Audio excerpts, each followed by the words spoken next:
हाय नमस्कार दोस्तों, कैसे आप सब लोग। स्वागत है आपका अपने चैनल GJ7 ट्यूटोरियल्स पे। मैं मनीष, आपका टीचर, आपका दोस्त स्वागत करता हूँ आपके अपने चैनल पे। आज हम लेके आए क्लास 8 की हिस्ट्री की वीडियो, जिस बुक का नाम है हमारे अतीत पार्ट 3। ठीक है, आप देख सकते हैं क्लास 8 का इतिहास है ये। तो इसमें आज हम चैप्टर पढ़ने वाले हैं। जैसा कि देख सकते हैं आप लोग, ये चैप्टर 5 है, जब जनता बगावत करती है 1857 और उसके बाद। ठीक है, आपको पता होगा दोस्तों कि 1857 सबसे मेजर था, लड़ाई थी। उसके बाद ही देश में बगावत के सुर चल पड़े थे आज़ादी के लिए। तो कैसे स्टार्ट हुआ था, सबसे पहले चलिए चैप्टर पे चलते हैं। देखिए, जैसे चित्र 1 में दिखा रखा है, सिपाही और किसान विद्रोह के लिए ताकत जुटाते हुए यह विद्रोह 1857 में उत्तर भारत के मैदान में फैल गया था। ठीक है, आप जैसा कि आप देख सकते हैं। ठीक है, कि क्या था, सिपाही और किसान विद्रोह के लिए ताकत जुटाते हुए, कि आपस में ताकत जुटा रहे हो, कैसे लड़ाई हुई। तो चलिए अब चैप्टर सीधा चलते हैं कि नीतियाँ और लोग। और एक बात और बताना चाहूँगा दोस्तों कि ये ज़्यादा एक ही वीडियो लंबी होने के बाद आप लोग बोर हो जाते हो, आप लोग को पढ़ने मन नहीं होता। तो मेरी कोशिश है ये वीडियो 2 से 3 पार्ट में होगी। तो आप लोग ये पहले पार्ट में आज हम लोग कहाँ तक क्लास करेंगे, तो चलिए वीडियो के अंत तक बने रहिएगा। चलते हैं, नीतियाँ और लोग। पिछले अध्याय में आपने ईस्ट इंडिया कंपनी की नीतियों और जनता पर उसके प्रभाव के बारे में पढ़ा।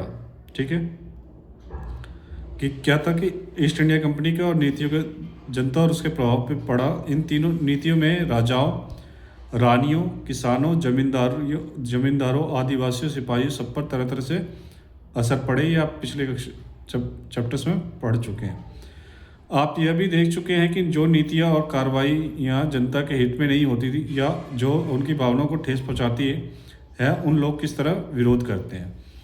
कि क्या होता है कि आप भी एक्चुअली आज के डेट में हम सीधा बोल सकते हैं कि आपके मन की बात नहीं होती तो आप भी उसका विरोध करते हैं।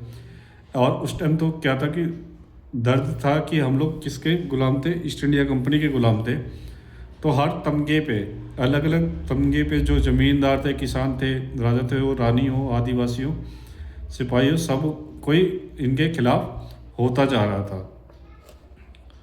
फिर था नवाबों से छिनती सत्ता। आप पढ़ चुके हैं कि ये पहले क्या था, राजा फिर नवाब चलाते थे। जो मुस्लिम लोग थे वो नवाबों के उसमें आते थे, और तो नवाबों से उनकी सत्ता छिनती जा रही थी। 18वीं सदी के मध्य से ही राजाओं और नवाबों की ताकत छिनने लगी थी। उनकी सत्ता और सम्मान दोनों खत्म होते जा रहे थे। बहुत सारे दरबारों में रेजिडेंट तैनात कर दिए गए थे। स्थानीय शासकों की स्वतंत्रता घटती जा रही थी। उनकी सेनाओं को भंग कर दिया गया था। उसके राजस्व वसूली के अधिकार व इलाके एक एक करके छीने जा रहे थे। बहुत सारे स्थानीय शासकों ने अपने हितों की रक्षा के लिए कंपनी के साथ बातचीत भी की। उदाहरण के लिए झांसी की रानी लक्ष्मीबाई चाहती थी कि कंपनी उनके पति की मृत्यु के बाद उनके गोद लिए हुए बेटे का राजा मान ले, और कंपनी क्या थी कि वो बिल्कुल ये सब मानने को तैयार नहीं थी। पेशवा बाजीराव द्वितीय के दत्तक पुत्र नाना साहेब ने भी कंपनी से आग्रह किया कि उनके पिता को जो पेंशन मिलती थी वह मृत्यु के बाद उन्हें मिलने लगे। ठीक है, पर क्या था कि अपनी चेष्टा और सैनिक ताकत के नशे में चूर कंपनी ने इन विवादों को ठुकरा दिया। कि यहाँ रानी लक्ष्मीबाई के भी बात को ठुकरा दिया। ठीक है, और यहाँ पे इनके पिता, नाना साहब के पिता के मरने के बाद भी उनको पिता की पेंशन को नहीं मिलती थी। तो अब और किस चीज़ में चूर थे ये अंग्रेजी शासक, अपने ताकत के। ठीक है, क्योंकि ये लोग किसी भी, आप लोग पढ़ चुके कैसे ये अपनी क्रूरता फैला के कैसे ये राज्यों को जीत लेते थे और राजाओं को अपना गुलाम बना लेते थे।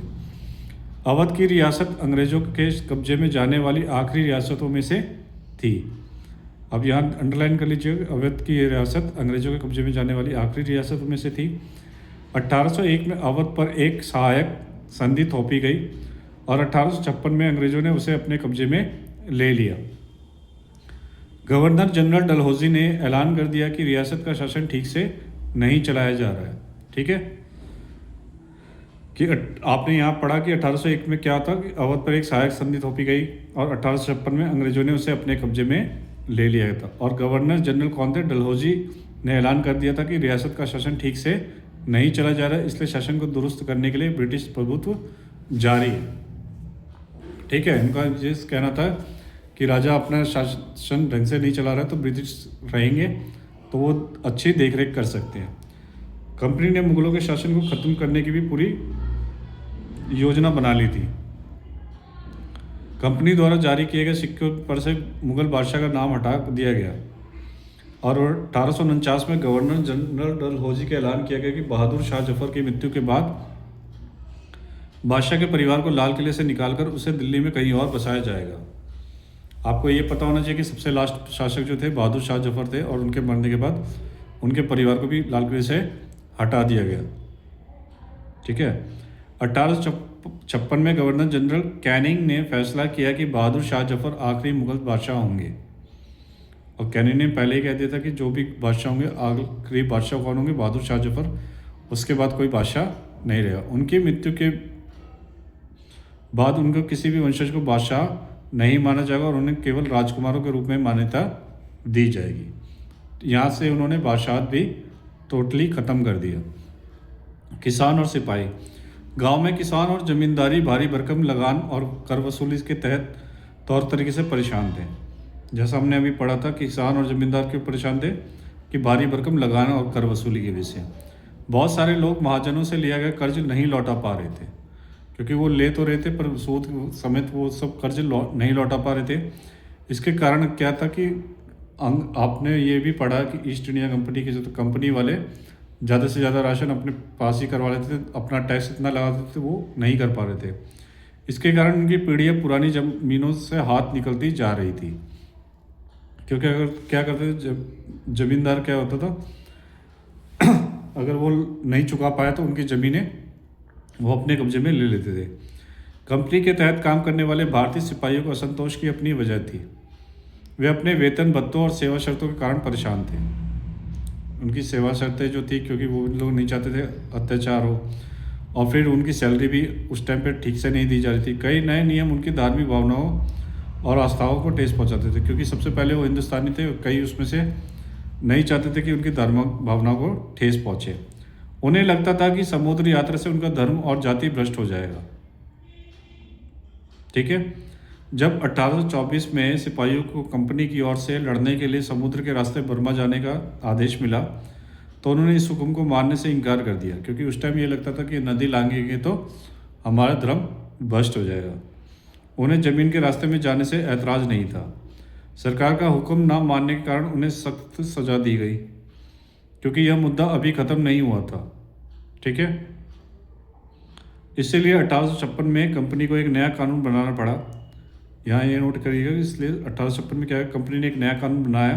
क्या बनाया कि इस कानून में साफ कहा गया था कि अगर कोई व्यक्ति कंपनी की सेना में नौकरी करेगा तो ज़रूरत पड़ने पर उसे समुद्र पार भी जाना पड़ेगा। क्योंकि पहले ये मना कर रहे थे तो उन्होंने इसको नियम ही बना दिया, कानून ही बना दिया। सिपाही गाँव के हालात से भी परेशान थे, क्योंकि बहुत सारे सिपाही खुद किसान थे। अब आप देखेंगे कि पंजाब है, हरियाणा है, ये यहाँ के लोग किसान भी हैं, और इसी घर के लोग क्या खेती करते हैं, किसान हैं। तो ऐसे ही जब वहाँ भी था, उस टाइम भी था, कंपनी के कई में जो काम करते थे हिंदुस्तानी, वो खुद ही किसान परिवार से आते थे, तो वो खुद ही परेशान रहते थे। वो अपने परिवार गाँव में छोड़कर आए थे, लिहाजा किसानों का गुस्सा जल्द ही सिपाहियों में भी फैल गया। ठीक है, अब यहाँ पे गतिविधि दे रखी है कि कल्पना कीजिए कि आप कंपनी के सेना के सिपाही और आप नहीं चाहते कि आपका भतीजा कंपनी की फ़ौज में नौकरी करे। आप उसे क्या कारण बताएंगे? क्योंकि हम उससे ये कारण बताएंगे क्योंकि हम लोग जो देखते आ रहे हैं, हम लोग जो बाहर होता है, एक सिस्टम में जो होता है वो सिस्टम की अच्छाई से लेकर बुराई खामियां सब देख पाता है। उस टाइम वो देख पा रहा था कि कंपनी में क्या हालत है और किसानों पे कैसे अत्याचार हो रहे, तो और अंदर वो जाता था कि वो जॉब कर रहा है और उसको सैलरी नहीं मिल रही है, उनके साथ कैसा व्यवहार होता था। यही सब देख के वो मना करते कि वही आप लोग काम ना करें। फिर है आपका सुधारों पर प्रतिक्रिया। अंग्रेज़ों को लगता था कि भारतीय समाज को सुधारना ज़रूरी है। सती प्रथा को रोकने और विधवा विवाह को बढ़ावा देने के लिए कानून बनाए गए। ठीक है, ये अंग्रेज़ों ने बस ये अच्छा काम किया था कि सती प्रथा को रोक लगाया और विधवा विवाह को बढ़ावा दिया। क्यों? क्योंकि पहले ये था कि सती प्रथा का मतलब ये था कि पति मर गया तो पत्नी को भी उसी टाइम जान देनी पड़ती थी, या अगर पति जलाया जा रहा है तो पत्नी को भी उसी आग में जला दिया जाता था, जो बहुत ही गैर कानूनी है, बहुत निंदनीय है। और जो दूसरा था विधवा विवाह, कि कोई लड़की बाल छोटी सी उम्र में विधवा हो गई तो उसको दोबारा शादी कराई जाए पूरी ज़िंदगी। वो भी पता चला पहले बाल विवाह होता था तो 5 साल के बच्चे 6 साल के बच्चों को शादी हो जाती थी। अगर वो 10 साल में उसका पति मर गया तो बेचारी को पूरी जीवन विधवा की तरह रहना पड़ता था। तो अंग्रेज यही चाहते थे कि उनकी शादी करके उनको नई ज़िंदगी शुरू की जाए। अंग्रेजी भाषा को शिक्षा को जमकर प्रोत्साहन दिया गया।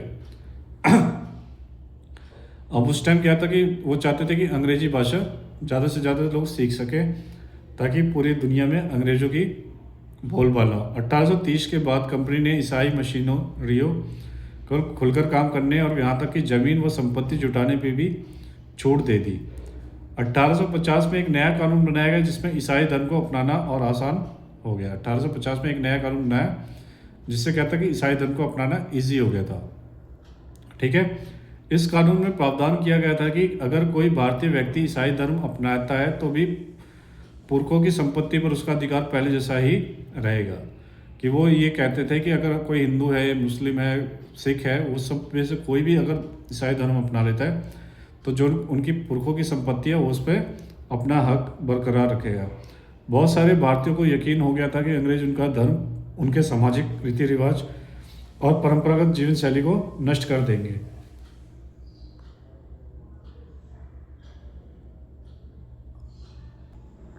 तो लोगों को आभास होने लग गया था कि अंग्रेज जिस हिसाब से चल रहे हैं तो बहुत ही जल्दी उनका सामाजिक व्यवस्था बिगड़ सकती है। ठीक है, और उनके धर्म पे और उनके रीति रिवाज पे ज़्यादा से ज़्यादा खतरा मंडरा रहा था। तो इसलिए उन्होंने क्या करा, दूसरी तरफ ऐसे भारतीय भी थे जो मौजूदा सामाजिक व्यवस्था में बदलाव चाहते थे। कि दो तरीकों में भारत बट गया था, कुछ तो बदलाव चाहते थे और कुछ को ये डर था कि रीति रिवाज और हमारा धर्म खतरे में है। इन सुधारकों ने उनके सुधार आंदोलन के बारे में आप अध्याय 6 में पढ़ेंगे, कि आने वाले चैप्टर में पढ़ेंगे इसका क्या हुआ। यहाँ पे आप एक फोटो देख रहे हैं जो उत्तर भारत के बाज़ारों में सिपाही खबरें अफवाहें फैलाते हुए, कि पहले क्या होता था कि अफवाह भी फैलाई जाती थी ताकि लोग को पकड़ना, क्रांतिकारियों को पकड़ना अंग्रेजों के द्वारा आसानी से हो सके। ठीक है, अब आता है जनता की नज़र से। उस जमाने में लोग अंग्रेज शासन के बारे में क्या सोच रहे थे, इनका जायजा लेने के लिए आप स्रोत 1 और 2 को पढ़ें। ठीक है, सबसे पहले हम स्रोत पढ़ेंगे। इसका स्रोत क्या है? स्रोत 1, 84 नियमों की सूची। यह महाराष्ट्र के गांव में रहने वाले ब्राह्मण विष्णु भट्ट गोडसे द्वारा लिखित पुस्तक माझा प्रवास के कुछ अंश दिए गए हैं। विष्णु भट्ट और उनके चाचा मथुरा में आयोजित किए जा रहे एक यज्ञ में भाग लेने के लिए निकले थे। विष्णु भट्ट लिखते हैं कि रास्ते में उनकी मुलाकात कुछ सिपाहियों से हुई जिन्होंने उन्हें सलाह दी कि वे वापस लौट जाएं, क्योंकि 3 दिन के भीतर चारों तरफ से कोहराम मच जाएगा। सिपाहियों ने जो कहा वह इस प्रकार था कि अंग्रेज सरकार हिंदुओं और मुसलमानों के धर्म को नष्ट करने पर आमदा है। उन्होंने 84 नियमों की एक सूची बनाई है और कलकत्ता में सारे राजाओं और राजकुमारों की मौजूदगी में उसका ऐलान कर दिया है। उन्होंने सिपाहियों ने बताया कि राजा इन नियमों को मानने के लिए तैयार नहीं है। उन्होंने अंग्रेजों को घातक परिणामों की चेतावनी दी है। राजाओं ने कहा है कि अगर ये नियम लागू किए गए तो भारी उथल पुथल मच जाएगी और कि राजा भारी गुस्से में अपनी राजधानियों को लौट गए हैं। तमाम बड़े लोग योजनाएं बना रहे हैं। धर्म युद्ध के लिए तारीख तय कर ली गई थी और मेरठ छावनी से एक गुप्त योजना तैयार करने विभिन्न छावनियों में भेज दी गई थी। अब ये स्रोत 2 है। इसमें अब पहले स्रोत में पढ़ लिया कि पहले कैसे सूचनाएं दी जाती थी और लोगों को कैसे भटकाया जाता था। तो स्रोत 2 में दे रखा है कि उस दौर की एक और झलक सूबेदार सीताराम पांडे के संस्मरणों से मिलती है। सीताराम पांडे की 1812 में बंगाल नेटिव आर्मी में सिपाही के तौर पर भर्ती किया गया। उन्होंने 48 साल तक नौकरी की और 1860 में वे सेवानिवृत्त हुए। उन्होंने बगावत को दबाने में अंग्रेज़ों की मदद की। हालांकि उनका बेटा भी विद्रोहियों के साथ था और अंग्रेज़ों ने उसे सीताराम की आंखों के सामने ही मार डाला था। अपनी सेवानिवृत्ति के बाद उनके कमान अफसर नॉर्गेट ने उन्हें अपने संस्मरण लिखने के लिए प्रेरित किया। सीताराम ने 1861 में अवधी भाषा में अपने संस्मरण में लिखे, जिनका नॉर्गेट ने अंग्रेजी में अनुवाद किया और फॉर्म सिपाही टू सूबेदार, सिपाही से सूबेदार तक के नाम से प्रकाशित करवाया गया, जिसमें सीताराम पांडे ने क्या करा। सीताराम पांडे के संस्मरणों की एक अंश इस प्रकार था कि मेरा मानना है, ठीक है, कि अवध पर हुए कब्जे से सिपाहियों के भीतर गहरा अविश्वास भर गया था और वे सरकार के खिलाफ साजिशें रचने लगे थे। अवध के नवाब और दिल्ली बादशाह के नुमाइंदों की सेना की नब्ज मारने के लिए पूरे भारत में भेज दिया गया। उन्होंने सिपाहियों को भावनाओं को हवा दी। उन्होंने सिपाहियों को बताया कि विदेशियों ने बादशाह के साथ कितना बड़ा धोखा किया है। उन्होंने हजार झूठ गढ़े डाले और सिपाहियों को अपने मौलिक अंग्रेज़ों के खिलाफ बगावत करने के लिए उकसाया ताकि दिल्ली में बादशाह को दोबारा गद्दी पर बैठाया जा सके। उनकी दलील थी कि अगर सिपाही मिलकर काम करें और इन सुझावों पर अमल करें तो सेना ऐसा कर सकती है। ऐसा इस लिखने के बाद क्या हुआ, पूरे देश में उल्टा लहर दौड़ गई, ठीक है। उसने ज़बरदस्ती लिखवाया, इससे क्या हुआ, भ्रम पैदा हुआ। इसमें यहाँ पे अंग्रेज़ों को अच्छा और देश के सेना नागरिकों को बेकार दिखाया गया और यहाँ से भ्रम पैदा हो गया। और जो एक और कारण था कि चित्र 3 पॉइंट देख लेते हैं। मेरठ में विद्रोही सिपाही अफसरों पर हमला करते हुए उनके घरों में घुसते जाते हैं और इमारतों में आग लगा देते हैं, ठीक है। आगे हम देखते हैं स्टोर 2 जारी। संयोग से इसी समय सरकार ने हर एक रेजिमेंट के कुछ लोगों को नई राइफल के इस्तेमाल का तरीका बताने के लिए अलग अलग छावनियों में भेजा। इन लोगों ने कुछ समय तक सिपाहियों को प्रशिक्षण दिया। इसी दौरान ना जाने कहां से यह खबर फैल गई कि इन राइफलों से इस्तेमाल होने वाले कारतूसों पर गाय और सूअर की चर्बी का लेप चढ़ाया गया। हमारी रेजिमेंट के लोग दूसरे लोगों को लिख कर यह खबर भेजने लगे और जल्दी हर एक रेजिमेंट में उत्तेजना का माहौल बन गया, क्योंकि गाय और चर्बी हम लोगों के सूअर की चर्बी हम लोगों में पाप माना जाता था, क्योंकि गाय माता मानी जाती थी। तो कुछ लोगों ने कहा कि उनकी 40 साल की नौकरी में सरकार ने उनके मजहब को चोट पहुंचाने के लिए कभी कुछ नहीं किया था। लेकिन जैसा कि मैंने पहले ही जिक्र किया है, अवध पर कब्जे के कारण सिपाही पहले ही गुस्से में थे। स्वार्थी लोग ने फौरन यह कहानी गढ़ दी और अंग्रेज़ों ने सबकी ईसाई बनाना चाहते हैं, इसलिए उन्होंने ऐसे कारतूस तैयार किए ताकि उन्हें इस्तेमाल करने से मुसलमान और हिंदू दोनों ही भ्रष्ट हो जाए, ठीक है। तो कर्नल साहब का मानना था कि यह बेचैनी जो उन्हें भी साफ दिखाई दे रही है, इस बार भी अपने आप खत्म हो जाएगी और मुझे घर चले जाने की हिदायत दी। सीताराम पांडे फ्रॉम सिपाही टू सूबेदार। इसका बहुत ज़्यादा गहरा प्रभाव पड़ा, इससे आक्रोश दोनों तरफ था, ठीक है, और ये आग को भड़काने में और काम आया। और फिर क्या था, सैनिक विद्रोह जन विद्रोह बन गया। ये 2 स्रोतों को पढ़ने के बाद आप समझ ही गए होंगे। फिर आगे चलते हैं। यद्यपि शासक और प्रजा के बीच संघर्ष कोई अनोखी बात नहीं होती, लेकिन कभी कभी ये संघर्ष इतने फैल जाते हैं कि राज्य की सत्ता छिन्न भिन्न हो जाती है। शासक और प्रजा में क्या था, संघर्ष फैलने लग गया था, क्योंकि यहाँ पे क्या हो गया था, धर्म तो था ही था, उसमें धार्मिक को भी ठेस पहुँचे, क्योंकि गाय और सूअर दोनों का मिश्रण था। तो बहुत सारे लोग मानने लगे कि इन सबका शत्रु एक है, इसलिए वे सभी कुछ करना चाहते हैं। इसी तरह की स्थिति में हालात अपने हाथ में लेने के लिए लोगों को संगठित होना पड़ता है। उन्हें संचार, पहलकदमी और आत्मविश्वास का परिचय देना होता है। भारत के उत्तरी भागों में 1857 में ऐसी स्थिति पैदा हो गई थी। फतेह और शासन के 100 साल बाद ईस्ट इंडिया कंपनी को एक भारी विद्रोह से जूझना पड़ रहा था। मई 1857 में शुरू हुई बगावत ने भारत के कंपनी का अस्तित्व में ही खतरे में डाल दिया था और मेरठ से शुरू करके सिपाहियों ने कई जगह बगावत की। समाज के विभिन्न तबकों के असंख्य लोग विद्रोही तेवरों के साथ उठ खड़े हुए और कुछ लोग मानते हैं कि 19वीं सदी में उपनिवेशवाद के खिलाफ दुनिया भर में यह सबसे बड़ा सशस्त्र संघर्ष था। तो इसके बाद क्या हुआ, 1857 में पूरी तरह से विद्रोह हो गया। 100 साल बाद ईस्ट इंडिया कंपनी को एक पहली बार उसको हुआ कि 1857 में उसको झेलना पड़ा, विद्रोह झेलना पड़ा, और ये बगावत का सर पूरे देश में उठ चुका था, और मेरठ से शुरू करके सिपाहियों की बगावत पूरे देश में धीरे धीरे ये फैल रही थी। ठीक है, ये 19वीं सदी में उपनिवेशवाद के खिलाफ दुनिया भर में ये सबसे बड़ा सशस्त्र संघर्ष था, इसलिए 1857 का युद्ध सबसे मेन माना जाता है। अब यहाँ पे आप देख सकते हैं कि सीताराम और विष्णु भट्ट के मुताबिक लोगों के दिमाग में मुख्य चिंताएं कौन सी थी, ये आपको बताना है, एक्टिविटी करना है। और सैनिक विद्रोह क्या था कि जब सिपाही इकट्ठा होकर अपने सैनिक अफसरों को हुक्म मानने से इनकार कर देते हैं। ठीक है, ये आप नोट आउट कर लीजिएगा। और ये पार्ट में आज यहाँ तक सब चलेंगे, नेक्स्ट पार्ट में हम इसका आगे का लेके आएंगे।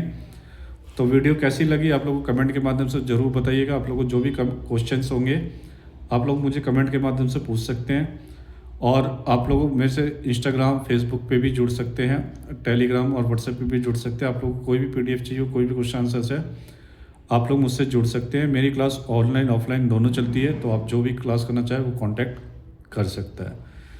तो वीडियो पे एंड तक बने रहने के लिए धन्यवाद। और आप लोगों को वीडियो अच्छा लगा तो लाइक, सब्सक्राइब और शेयर ज़रूर कर दीजिएगा, और कमेंट करिएगा ताकि आप लोगों को वीडियो कैसा लगा, और सब्सक्राइब करिएगा और बेल आइकन दबा दीजिए ताकि मेरी नई वीडियो आप लोगों तक पहुंच सके।